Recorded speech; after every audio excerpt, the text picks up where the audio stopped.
नमस्कार। साल 2026 भारतीय राजनीति में ना ये एक तूफानी साल होने वाला है। जानते हैं क्यों? आज हम बात करने वाले हैं उन 5 बड़े विधानसभा चुनावों के बारे में जो देश की सियासी हवा का रुख तय कर सकते हैं। तो चलिए सीधे मुद्दे पर आते हैं और देखते हैं कि कौन-कौन से राज्य इस चुनावी रणभूमि में उतर रहे हैं।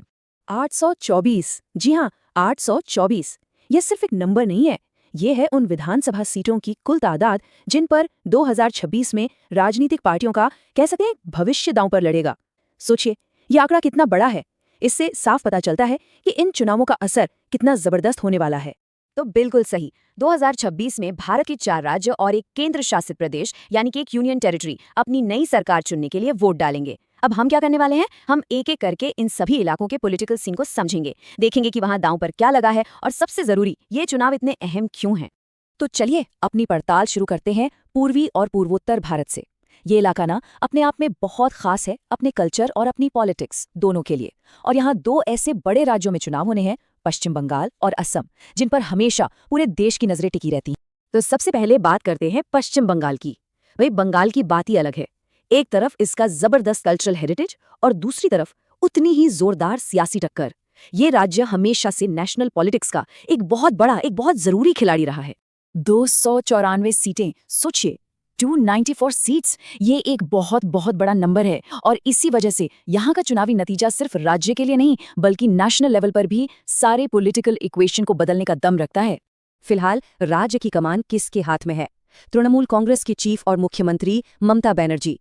अब 2026 में असली सवाल यही होगा, क्या वो अपना किला बचा पाएंगी या फिर विपक्ष कोई बड़ा उलटफेर कर देगा? ये देखना वाकई दिलचस्प होगा। चलिए अब बंगाल से थोड़ा आगे बढ़ते हैं और चलते हैं पूर्वोत्तर के गेटवे असम की तरफ। यहाँ की राजनीति ना थोड़ी अलग है। जातीय समीकरण, विकास के मुद्दे, इन्हीं सबके इर्द गिर्द घूमती है।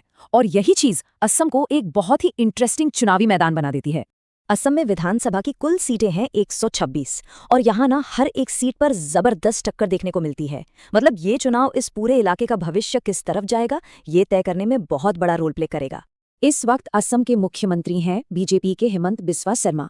वो जाने जाते हैं अपनी अग्रेसिव पॉलिटिक्स और डेवलपमेंट पॉलिसीज के लिए। जाहिर है 2026 के चुनाव में उनकी लीडरशिप और उनकी सरकार का काम, ये एक बहुत बड़ा मुद्दा रहने वाला है।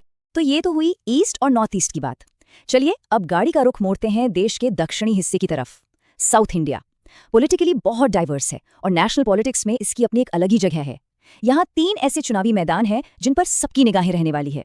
तो शुरुआत करते हैं तमिलनाडु से। ये राज्य जाना जाता है अपनी द्रविड़ पॉलिटिक्स, अपनी भाषा को लेकर जो गर्व है उसके लिए, और हाँ, यहाँ की मजबूत रीजनल पार्टियों के लिए जो दशकों से यहाँ की पॉलिटिक्स पर हावी रही हैं। यहाँ विधानसभा की सीटें हैं 234, जो इसे साउथ इंडिया के सबसे बड़े सियासी किलों में से एक बनाती हैं। और यही वजह है कि यहाँ का रिजल्ट हमेशा नेशनल लेवल पर चर्चा में रहता है।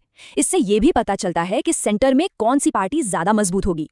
अभी तमिलनाडु के मुख्यमंत्री हैं एम.के. स्टालिन, जो द्रविड़ मुनेत्र कड़गम यानी डीएमके के लीडर हैं। अब 2026 का चुनाव जो है ना, वो उनकी लीडरशिप का और उनकी सरकार की सोशल जस्टिस और डेवलपमेंट की जो पॉलिसीज हैं, उनका एक बहुत बड़ा इम्तिहान होगा। चलिए अब चलते हैं केरल, जिसे गॉड्स ओन कंट्री भी कहते हैं।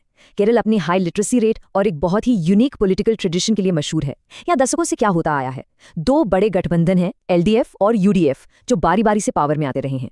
केरला विधानसभा में है 140 सीटें। यहाँ की जो सियासी लड़ाई होती है ना, वो हमेशा बहुत क्लोज और आइडियोलॉजिकल होती है। यहाँ के वोटर्स बहुत जागरूक हैं और इसलिए हर चुनाव में रिजल्ट एकदम अनप्रिडिक्टेबल हो सकता है। इस समय केरल के मुख्यमंत्री हैं पिनराई विजयन, जो सीपीआईएम के एक सीनियर लीडर हैं और अपनी स्ट्रॉन्ग लीडरशिप स्टाइल के लिए जाने जाते हैं।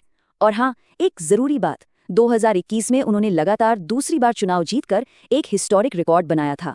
और अब साउथ में हमारा आखिरी स्टॉप, यूनियन टेरिटरी पुडुचेरी।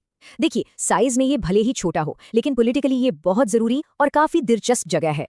भले ही साइज में छोटा है, लेकिन पुडुचेरी की 30 विधानसभा सीटें इसे पॉलिटिकली बहुत इंपॉर्टेंट बना देती हैं। यहाँ के रिजल्ट्स अक्सर सरप्राइजिंग होते हैं। और हाँ, यहाँ की पॉलिटिक्स पर तमिलनाडु की पॉलिटिक्स का काफी असर दिखता है। फिलहाल यहाँ के मुख्यमंत्री हैं एन रंगासामी, जो ऑल इंडिया एनआर कांग्रेस के फाउंडर हैं और इस इलाके के एक बहुत ही मंजे हुए नेता हैं। उनका जो पॉलिटिकल एक्सपीरियंस है वो 2026 के चुनाव में यकीनन एक बड़ा फैक्टर होगा। तो हमने इन सभी 5 इलाकों का एक चक्कर लगा लिया है। अब ऐसा करते हैं, सारी जानकारी को एक साथ रखते हैं और कुछ मेन आंकड़ों पर नजर डालते हैं, ताकि 2026 के इन चुनावों की पूरी पिक्चर एकदम क्लियर हो जाए। तो चलिए एक बार फटाफट से रिकैप कर लेते हैं 2026 के 5 चुनावी मैदान कौन कौन से हैं। पश्चिम बंगाल, असम, तमिलनाडु, केरल और पुडुचेरी। हर एक इलाके के अपने अलग पॉलिटिकल चैलेंजेस हैं, अपनी अलग अपॉर्चुनिटीज हैं, और यही बात इन चुनावों को और भी ज्यादा मजेदार बना देगी। और जरा इस पर नजर डालिए, ये इन चुनावों के स्केल के फर्क को कितने शानदार तरीके से दिखाता है।